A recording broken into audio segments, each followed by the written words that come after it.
It's Miss Purcell, and welcome to my corner. Today, I want to talk about how you choose the just right book for you when it comes time for you to choose a book for independent reading. Now, we're going to go over a few tips today to make sure you know how to do just that. So, first, let's get some books.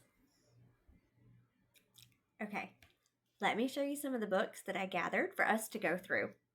First, I chose Goat in a Boat. He's cute, huh? Next, Ralph S. Mouse. Another cute guy. Who ever saw a mouse holding a pencil? And also, a porcupine named Fluffy. I don't know a porcupine or one named Fluffy. This one seems pretty interesting. Tip number 1 is find a book that looks interesting. Now, this one definitely looks interesting, but I don't really like goats. We'll put that one down. So now we're left with Ralph, and Fluffy. Okay, tip number 1 is find a book that looks interesting. That means we're only going to look at the front of the book. So let's take Goat in a Boat. It looks kind of interesting, but I don't really like goats, so we're going to put that one down. Next is Ralph. I've definitely never seen a mouse hold a pencil, much less draw one on a motorcycle. So that looks pretty interesting. So I'm going to move that to this side. Now, a porcupine named Fluffy. That is definitely interesting. I really like the cover. It's a porcupine sitting on a rhinoceros.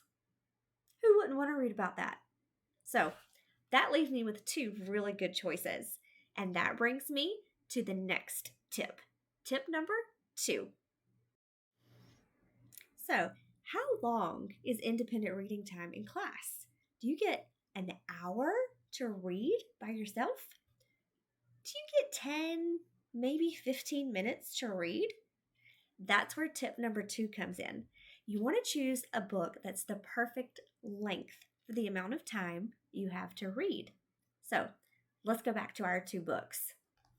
Ralph and Fluffy.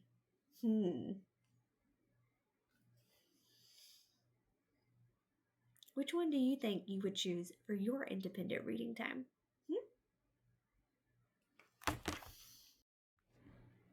Okay, I don't know about you guys, but I chose Fluffy. Because just looking at it, it looks like it would be just the perfect length to read during independent reading time. So that brings us to tip number 3. We're going to open our book now and check out what's inside. Okay, we've decided that the cover looks pretty interesting. It's just the right length for independent reading time, but there's one more tip to help you choose the just right book.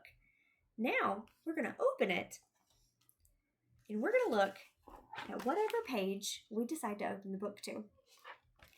We're going to scan over the words and see if there's any words we don't really know. Let's take a look.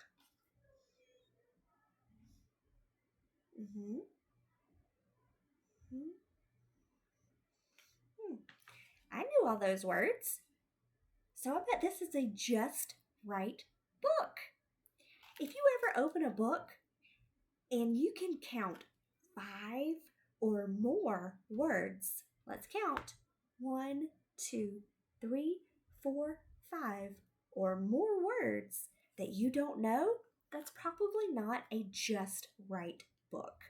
And we would need to put that one down and save it for later when we've built up our vocabulary just a little bit more.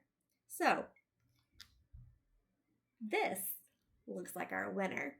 So now I can take this book, go find a cozy spot in the classroom, and find out about this porcupine and why he's named Fluffy, and maybe why he's sitting on top of a rhinoceros. I hope you all get to choose just the right book for your independent reading time. Now that you know the top 3 ways you can choose the just right book, you can use those anywhere. You can use those at home. You can use them at the library. You can use them in your classroom. And you can quickly choose the just right book for you to go read during independent reading time. So, happy reading! Now that you guys all have your own just right book, I have to go put all these books away.